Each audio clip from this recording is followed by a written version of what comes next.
If you've searched for the horse gelatin trick, you've probably already seen a lot of different explanations online.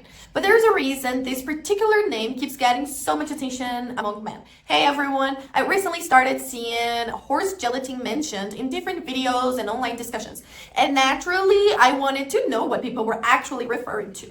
And the more I looked into it, the more I realized that there's a lot of incomplete information out there.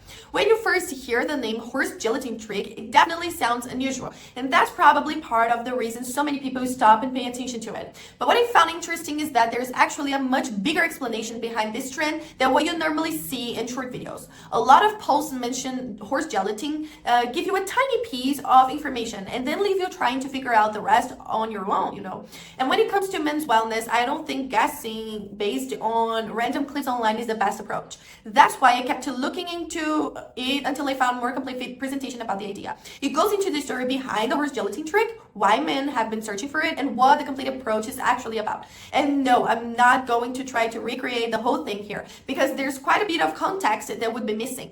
So I've left the link in the description below. Click there to watch the full horse gelatin trick presentation and see what this men's wellness trend is actually about. Take a look for yourself and decide whether the information makes sense for you or not.